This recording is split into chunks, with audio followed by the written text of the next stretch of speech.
नमस्कार दोस्तों, आप सबका मैं अपने चैनल में स्वागत करती हूँ। आज की कहानी है श्री फणीश्वरनाथ रेणु जी की कहानी जलवा।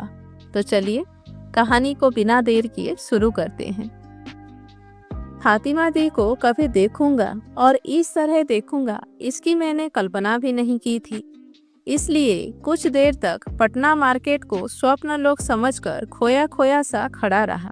जूते की दुकान पर बुरके में सिर से पैर तक ढकी दो महिलाएं और साथ में 9-10 साल की गुड़िया जैसी खूबसूरत लड़की ने दोबारा पूछा, मौसी पूछ रही हैं कि पटना कब आए आप? दुकानदार ने रेजगारी गिनते हुए कहा, वह आपसे ही पूछ रही है। लड़की हंस पड़ी। बुरके के अंदर ही हंसी खनकी, परिचित हंसी। लड़की हंसी अपनी मौसी की किसी बात पर, बोली, मेरी मौसी आपकी फातिमा दी है।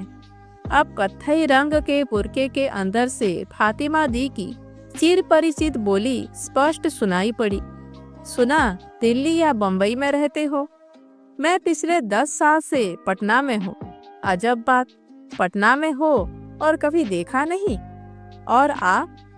इतनी देर के बाद मेरा होश लौटा। मानो मेरी बात को बीच में ही काटकर बुर्कापोश फातिमा दी बोली, मेरी छोड़ो, अपनी बताओ, शादी वादी की?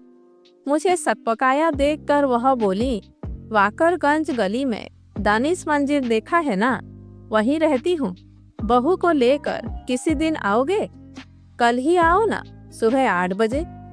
लड़की बोली, कल सुबह 8 बजे तो हमीदा खाला के घर जाना है। ओहो, परसों आओ।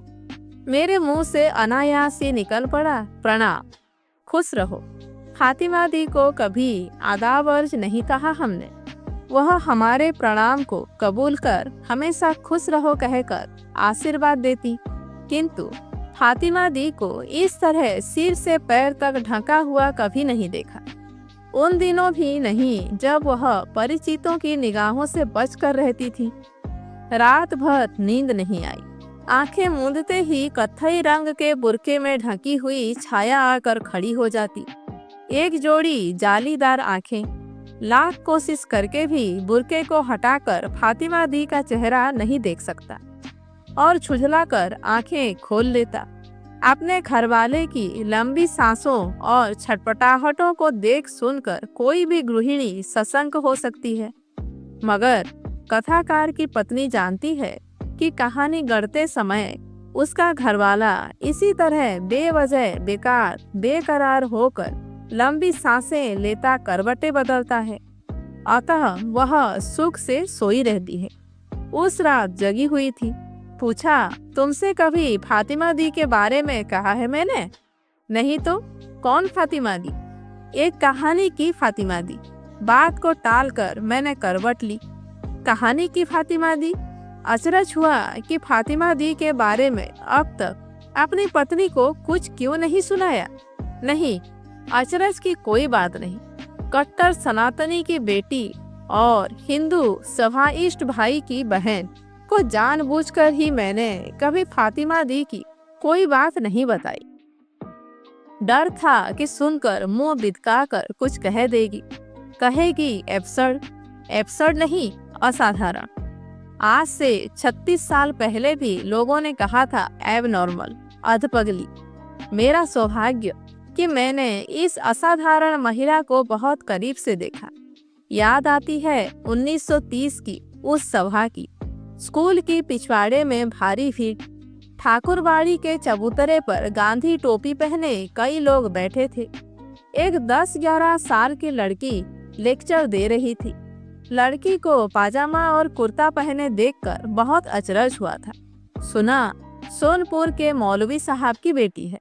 मौलवी साहब खिलाफत के समय से ही मेटियां पहनते हैं, चरखा काटते हैं। सफेद पाजामा कुर्ता पहने, कंधे पर तिरंगा झंडा लेकर खड़ी लड़की 1934 के प्रलयंकारी भूकंप के बाद दूसरी बार देखा था। 4 साल में ही काफी बड़ी दिख रही थी। महात्मा गांधी भूकंप पीड़ित क्षेत्र के दौरे पर आए थे। मंच पर गांधी जी के पास खड़ी लड़की को पहचानने में कोई दिक्कत नहीं हुई थी। प्रार्थना सभा में कुरान शरीफ की आयतों का सस्वर पाठ करती हुई मौलवी साहब की बेटी हाल ही 2 साल की सजा काटकर जेल से निकली है। कहते हैं गिरफ्तारी के समय पुलिस के डंडे से बुरी तरह घायल हो गई थी। 1937 में तीसरी बार निकट से देखने का पहला अवसर मिला। स्कूल के मैदान में जिला राजनैतिक सम्मेलन का आयोजन किया गया था। कांग्रेसी मिनिस्ट्री के दिन थे, इसलिए स्कूल में ही प्रतिनिधियों के ठहरने की व्यवस्था की गई थी और स्कूल के बालचर कांग्रेस सेवा दल के स्वयं सेवकों के साथ मिलकर काम कर रहे थे। सेवा दल की GOC मौलवी साहब की बेटी को पहली बार फातिमा दी कहकर पुकारा था। उस सभा में प्रोफेसर अजीमाबादी की तकरीर के समय मुस्लिम लीगियों ने गड़बड़ी मचाने की कोशिश की।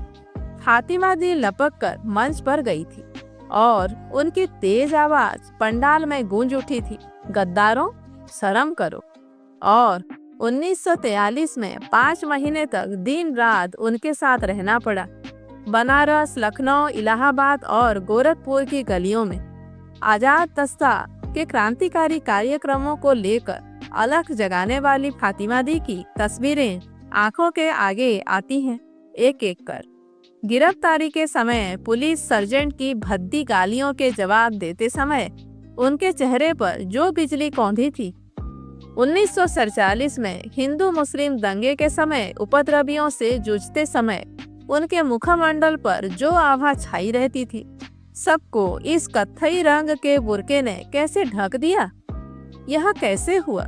मैं उनके चेहरे पर पड़े पर्दे की चिट्ठी चिट्ठी उड़ा देना चाहता हूँ।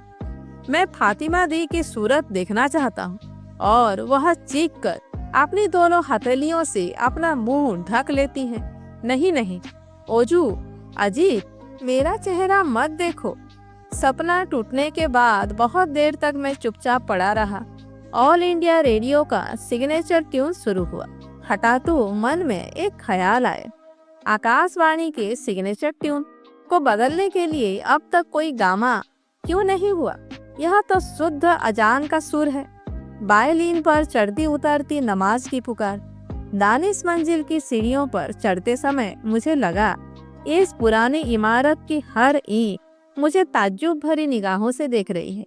किससे मिलना है? फातिमा दी से। किससे? फातिमा दी से। सवाल पूछने वाला अचरज से बूत बना खड़ा रहता है, फिर बुदबुदाता है, फातिमा दी। गुड़िया जैसी खूबसूरत लड़की हंसती हुई आती है, सलाम करती है और कहती है, मौसी पूछती है कि बहू को क्यों नहीं ले आए। मैं समझ गया, फातिमा दी आज भी मेरे सामने नहीं आएंगी। आज भी इसी लड़की को बीच में रख कर बातें चलाएंगी। उधर कई कमरों के दरवाजे जोर से बंद हुए। मध्यम आवाज में बजते हुए रेडियो अचानक चुप हो गए। हवा में फिसफिसाहट और सरगोशियां। सुना है अफसाने लिखते हो? चीख की आड़ से सवाल पूछा गया। फर्श पर बिछी फटी दरी की ओर देखते हुए मैंने जवाब दिया, जी हाँ। झूठ बोलने की आदत को आओ पेशा। खिलखिलाहट सुनकर दानिश मंजिल की कई खिड़कियां चरमरा कर खुली। भुने हुए प्याज की गंध से कमरा भारी हो गया और इसी गंध ने मेरे दिमाग में हाल की घटना की यादें जगा दी। NCC के कैंप के बावर्ची खाने में जहर कातिल की सीसी के साथ पकड़े गए उस मुसलमान नौजवान का नाम क्या था? गुड़िया जैसी लड़की का नाम नगमा है। वह एक प्याली चाय ले आई। मैं झूठ बोलना चाहता था मगर बोल नहीं सका। चाय की प्याली हाथ में लेकर मैंने पूछा, तो फातिमा दी, आप इतने दिन से, मेरा मतलब आप न जाने कहाँ खो गए। जवाब मिला, बहू को लेकर कब आ रहे हो? मैं आंखें मूंद कर चाय पी गया। मैं समझ गया फातिमा दी मेरे सवाल का जवाब नहीं देना चाहती। मुझे अब थोड़ा संदेह भी होने लगा। यह खातून हमारी फातिमा दी नहीं, कोई और है। मैं कुर्सी छोड़कर उठा। नगमा तस्तरी में पान ले आई। इस बार साफ साफ झूठ बोल गया, मैं पान नहीं खाता। चलते समय मैंने हिम्मत बांधकर कह दिया, माफ कर, मुझे लगता है आप हमारी वह फातिमा दी नहीं। तुमने ठीक समझा है अजीज। अजीज? मैं फिर चौंका। याद आई फातिमा दी मुझे अजीत नहीं अजीज कहा करती थी। मैं खामोश खड़ा रहा और चिलमन के उस पार फिर एक खुली खिलखिलाहट खनक पड़ी। दानिश मंजिल की सीढ़ियों से उतरते समय मुझे लगा इस पुरानी इमारत की हर ईंट मुझे नफरत भरी निगाह से देख रही है। मैं उस नौजवान का नाम याद करने की कोशिश करने लगा जिसने 1000 कैडेट के भोजन में जहर मिला दिया था। अमजदिया होटल के सामने दीवार पर एक उर्दू पोस्टर चिपकाया जा रहा है। मोटे हरूफों में लिखा हुआ है, नेशनलिस्ट मुस्लिम कन्वेंशन मुर्दाबाद, गद्दारों से होशियार। उस नफरत आमेज पोस्टर को पढ़कर एक मौलाना तैस में बड़बड़ाने लगा। इन नद्दाफ के बच्चों ने रुई धुनना छोड़कर अब कौम को धुनना शुरू किया। इन्हें सबक सिखाना होगा। नेशनलिस्ट के बच्चे। मुझे मितली आने लगी। रिक्शा पर बैठकर मैंने अपनी नाड़ी पर उंगली रखी। दिल जोर जोर से धड़कने लगा। पसीने से देह तरबतर हो गई। चाय के स्वाद में थोड़ी तुलसी थी ना। दाहिनी और जनरल हॉस्पिटल है और बाईं और पुलिस चौकी।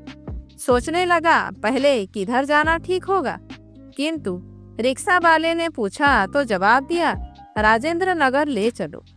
एक कहानी गोष्ठी में नई कहानी और कहानी आज की कहानी, आने वाली कल की कहानी। पर लगातार 4 घंटों तक चुपचाप वाद विवाद सुनने के बाद सीधे घर लौटने की हिम्मत नहीं हुई। ऐसी हालत में गंगा के किनारे अथवा किसी बार में बैठकर ही अपने को ढूंढना पड़ता है। लेकिन रिक्शा वाले ने पूछा तो जवाब दिया, राजेंद्र नगर चलो। गोल मार्केट के पास पहुंचकर हमेशा की तरह अपने फ्लैट और कमरे को दूर से ही देखा। अपने कमरे में रोशनी देखकर माथा ठनका। अब कहाँ जाएंगे? दिल को कड़ा किया, कोई भी हो माफी मांग लूंगा, कोई बहाना बनाकर विदा कर दूंगा। सीढ़ियों पर चढ़ते चढ़ते मैंने सारी दुनिया की परेशानी ओढ़ ली। दुनिया से बेजार एक आदमी का मुखौटा चेहरे पर लगाकर दरवाजा खटखटाया, किंतु दरवाजा खुला तो देखा पत्नी के मुखमंडल पर खुशी की लाली बिखरी हुई है। मेरी लटकी हुई सूरत पर उसकी नजर ही नहीं पड़ी। खुलसती हुई बोली, कहो तो कौन आए हैं? मुझे अबाक होने का मौका ही नहीं मिला। हंसती मुस्काती नगवा ने आकर सलाम किया। पत्नी बोली, ओफो, 3 घंटे से हम हंस रहेंगे, तुम कहाँ थे? और तुम भी खूब हो, कभी बताया नहीं। क्या नहीं बताया? मैंने पूछा। यही कि तुम हिंदू नहीं मुसलमान हो। मेरे कमरे से आवाज आई। देखा फातिमा दी सारे फ्लैट को रोशन करके बैठी है। बुरका फर्श पर पड़ा हुआ है। बुरका नहीं, चिट्ठी और चितड़े। यह कैसे हुआ? किसने? पत्नी बोली, और कौन? तुम्हारी दुलारी बेटी नौमी। अब तक बुरका नहीं उतारा, भौंकती रही। और जब बुरका उतार कर रखा तो दांत से नोच नोच कर छुट्टी कर दिया। वह है कहाँ? देखा फातिमा दी की गोदी में आंचल के नीचे दुबक कर बैठी है शैतान। कोई अपराध करने के बाद वह इसी तरह मुंह बनाकर बैठती है, गोदी से उतरती ही नहीं, गुर्राती है। नगमा बोली, 19-20 साल के बाद देखा। फातिमा दी जैसी की तैसी हैं, सिर्फ आंखों के पास कई नई रेखाएं उभर आई हैं। पत्नी की हंसी छलक रही थी रह रहकर। किस्सा सुनाने लगी। नौमी को बांधकर मैंने दरवाजा खोला। इन्होंने पूछा, अजीज है घर में? मैं बोली, कौन अजीज? अजीज नहीं, अजीत। तो बोली, अरे हाँ हाँ, सुना है उसने अपने नाम का एक हरूफ बदलकर अपने को हिंदू बना लिया है और एक बेचारी हिंदू लड़की से शादी कर ली है। मैं तो अबाक। अच्छा, तो भाभी जान अब तक मुगाजदे में है? क्यों अजीज? इस तरह किसी का धर्म बिगाड़ना कुफ नहीं तो और क्या है? लेकिन मान गई तुम हो उस्ताद। बुत परस्त बनने के बाद अपना देवता भी चुना तो ऐसे दाढ़ी वाले को जिसने कलमा पढ़कर उन्हें श्री रामकृष्ण परमहंस देव की मूर्ति की ओर इस तरह इशारा करते देखकर हम सभी ठठाकर हंस पड़े। हंसी की हिलोरें थमी तो मैंने पूछ दिया, अच्छा अब बताइए आप कहाँ थी, कहाँ हैं? कब्र में थी और कब्र में हूँ। पत्नी रसोई घर में चली गई। मुझे लगा अभी यह सवाल पूछना उचित नहीं हुआ। फातिमा दी ने पूछा, तुमने क्या सोचा था? पाकिस्तान चली गई है ना? आपने पॉलिटिक्स क्यों छोड़ दिया? यह मुझसे क्यों पूछते हो? आपने उन नवाबजादों से कभी क्यों नहीं पूछा जो रातों रात देश भगत बनकर कांग्रेस के खेमे में दाखिल हो गए, बगल में छुरी दबाकर? अपने नेताओं से क्यों नहीं जवाब तलब करते? कल तक गांधी जवाहर पटेल को सरेआम गालियां देने वाले, कौमी झंडे को जलाने वाले फिरका परस्त लीगियों की इज्जत अफजाई की गई और मुल्क के लिए मरने मिटने वालों को दूध की मक्खियों की तरह निकाल फेंका। तुम खुद अपने से यह सवाल क्यों नहीं पूछते? फातिमा दी का चेहरा लाल हो गया। मुझे खुशी हुई। मैंने टोका, लेकिन आपका इस तरह खामोश हो जाना? खामोश? लगा सिंहनी तड़प उठी। इन जालिमों ने मुझ पर क्या क्या कहर ढाए, यह तुम्हें क्या मालूम? और हमने किस दरवाजे की कुंडी नहीं खटखटाई, मगर दिल्ली से पटना तक के खुदाबंदों ने मुझे अक्ल की दवा करने की सलाह दी, शादी करके बच्चे पैदा करने की नसीहत दी और आखिर में धमकियां। ओह अजीज! फातिमा दी का गला खर आया। पत्नी न जाने कब आकर खड़ी हो गई थी। बोली, तुम भी अजब आदमी हो। नौमी, जो अब तक दुबक कर बैठी थी, फातिमा दी के चेहरे को सूंघकर कुई कुई करने लगी। अब भी लोगों को होश नहीं हुआ है। इन्हें सिर्फ अपनी गद्दी की फिक्र है। देश जहन्नुम में जाए, इन्हें क्या? फातिमा दी की बोली में गहरी पीड़ा उतर आई थी। तुम अफसाने लिखते हो ना? याद है आजादी के पहले जिन तरक्की पसंद अदीबों को नज्मों और अफसानों में हिंदू मुसलमान इत्तेदाह की बातें, मानवता की दुहाई और न जाने क्या क्या ढूंसी रहती थी। आजादी के बाद अचानक उनकी बोलियां बंद हो गई, बदल गई। अब्बान की कस्में खाने वाले टुकुर टुकुर देखते रहे और फिरका परस्त अजदाहों ने पूरी कौम को लील लिया। पत्नी ने टोका, फातिमा दी, खाना ठंडा हो जाएगा। टाउन हॉल में नेशनलिस्ट मुस्लिम कांग्रेस की तैयारी धूमधाम से हो रही है। देश के कोने कोने से प्रतिनिधियों के आने की खबरें छप रही है और इन्हीं खबरों के साथ मोटी सुर्खियों में इन कॉन्फ्रेंस की मुखालिफत के समाचार भी छपते हैं। रोज दोनों ओर से सैकड़ों नामों के साथ बयान साया होते हैं। विरोधियों का कहना है कि कोई गैर नेशनलिस्ट नहीं, सभी मुसलमान नेशनलिस्ट हैं और अपने को नेशनलिस्ट कहने वाले खुलेआम कहते हैं कि पुराने मुस्लिम लीगियों की दिल दिमाग में फिरका परस्ती का जहर है। उन पर यकीन नहीं किया जा सकता। बहुत दिन से किसी राजनैतिक जलसे में शरीक नहीं हुआ था, किंतु इस बार अपना कर्तव्य समझकर इस सम्मेलन में सम्मिलित होने के लिए पहुंचा। किंतु वहां का दृश्य देखकर फुटपाथ पर हिटक कर खड़ा रहा। टाउन हॉल के सामने सड़क के दोनों ओर हजारों लोग खड़े नारे लगा रहे थे। गलियां नारे और रह रहे कर रोड़े और पत्थरों की बौछार। पुलिस के सिपाही चुपचाप कतार बांध कर खड़े थे, क्योंकि प्रदर्शनकारियों की रहनुमाई कुलीन मुस्लिम नेताओं के साहबजादे और बड़े अफसरों के लड़के कर रहे थे। मुझे लगा हम फिर सन 1947 साल में लौट गए हैं। हवा में फिर वही जुनून, वही नारे, वही नजारे, वही चेहरे। लेना जा रहा है। काफिर का बच्चा, तड़ तड़ाक। यह रहा हरामखोर, मारो साले को। सुअर की औलाद, तड़ तड़ाक। आओ, वे हर डेलीगेट को पकड़कर पीटने लगे। उत्तेजना की लहरें तेज होती गई। नारे, गालियों और रोड़ों की वर्षा जोर शोर से होने लगी। महात्मा गांधी की जय। एक महीन किंतु तेज आवाज। हठात सब कुछ रुक गया। लोगों ने देखा अंजुमन इस्लामिया हॉल के प्रवेश द्वार अब्दुल बारी दरवाजे के सामने एक औरत खड़ी नारे लगा रही है, फातिमा दी। मुझे अपनी आंखों पर विश्वास नहीं हुआ। देखा, फातिमा दी ही है। कौन है यह औरत? कोई हिंदू? अरे नहीं, पहचानते नहीं, यह वही कुतिया है, फातिमा।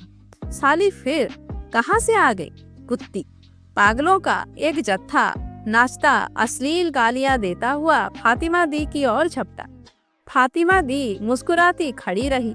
देखते ही देखते दरिंदों ने उनको जमीन पर पटक दिया और बाल पकड़कर घसीटना शुरू किया।